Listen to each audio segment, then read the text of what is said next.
At eto pa, mga boss, dagdagan pa natin. Eto, ano din, kailan ba sinabi ng dating Pangulo 'to? Kailan? Oh, February 13, kahapon lang din ho, mga kababayan. Pakinggan niyo ho ito, ha. Ngayon, marami kasi sila. Ano dapat ang gawin natin? Ano? Di patayin natin yung mga senador ngayon para Nakita niyo ho, mga kababayan. Mga DDS, gising kayo dyan. Naririnig niyo kami? Naririnig niyo ang dating Pangulong Duterte? Miski siya, aminado eh. Madami ang sumusuporta dito sa side ng Pangulong Bongbong Marcos. Ano? Madami kasi sila. O siguro yung mga senador ang gusto nilang ang gusto niyang sabihin o ibig niyang sabihin na madami. Ano po? Pero ano solusyon? Ngayon, marami kasi sila. Ano dapat ang gawin natin? Di patayin natin yung mga senador ngayon para mabakante. Ang ganda, no? Baka magalit na naman kayo mga DDS. Baka sabihin nyo na naman magkano ang bayad sa akin kada content ko.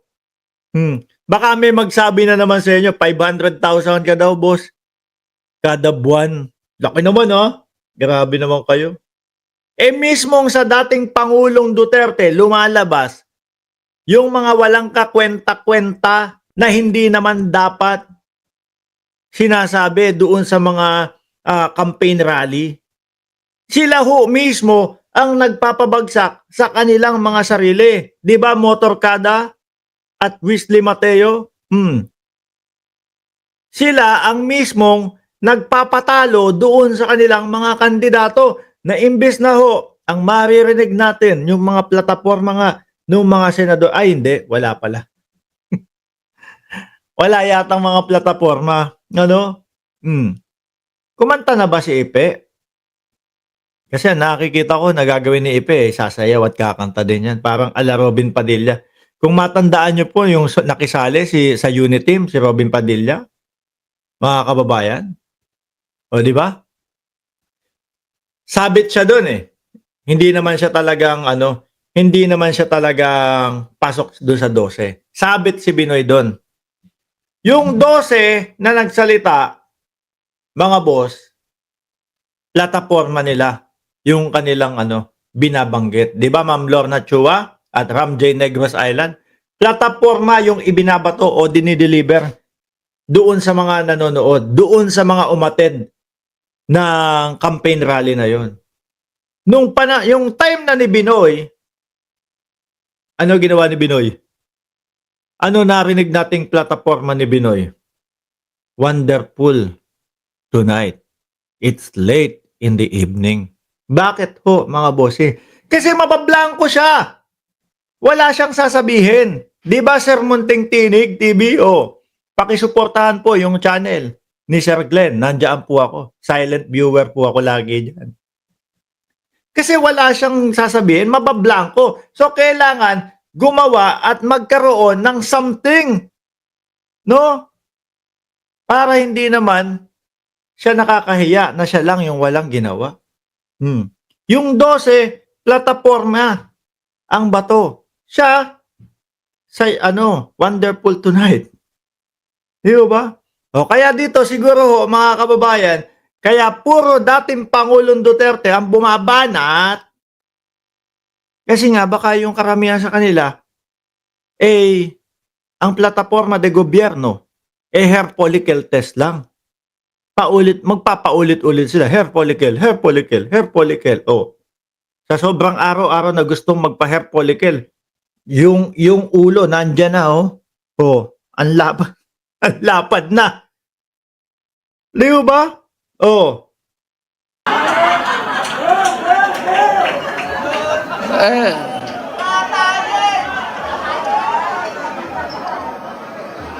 Kung makapatay tayo ng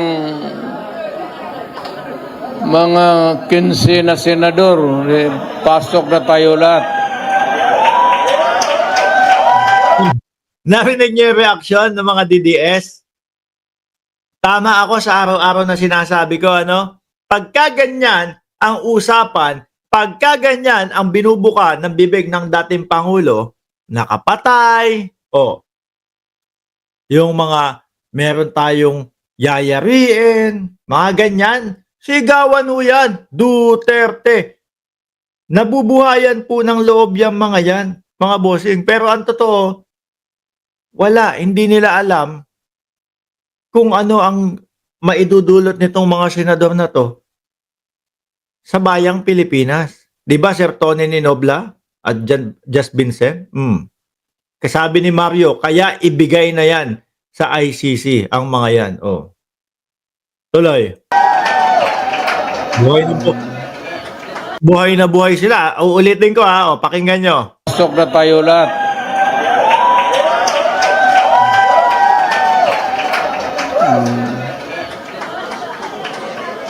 Okay. Uy, Pero kawawa naman. ah, Pero nakakainis kasi yung, hindi naman lahat. Pero, sabi nga, talking of opportunities, the only way to do it is to pasabugin. Ano? Pasabugin na po, dating Pangulo. pasabugin na lang natin yung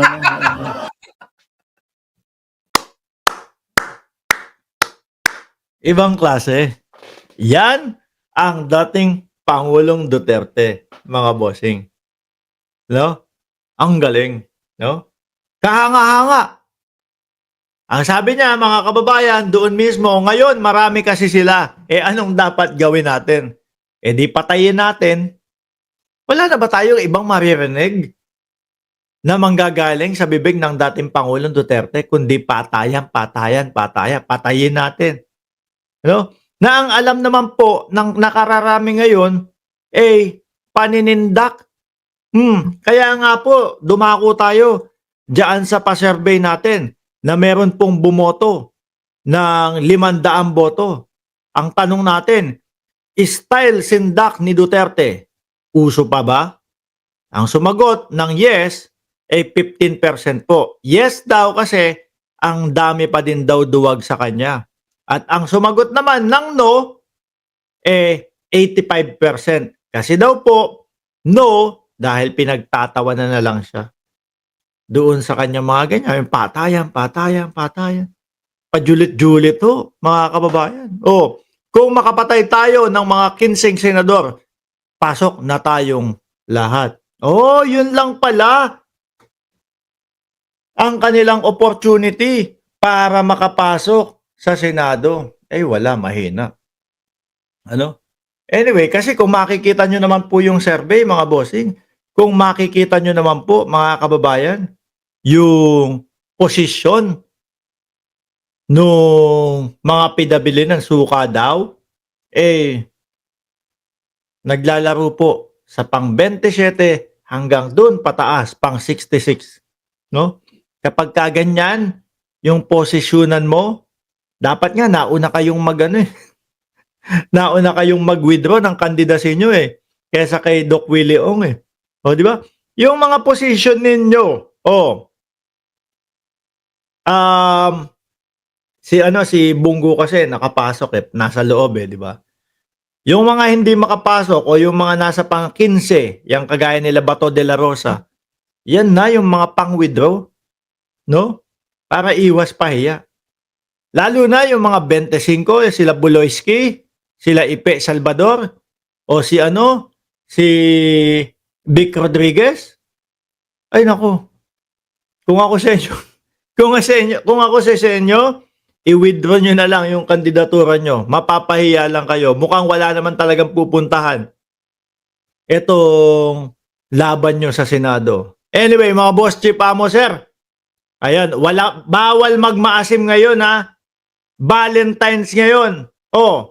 Yung Team Suka lang ang magmamaasim Walang magmamaasim ngayon, mga kababayan. Valentine's ngayon. Happy Valentine's sa inyong lahat. Team Suka! Suko na kayo. Paalam po hanggang sa uli. Hanggang sa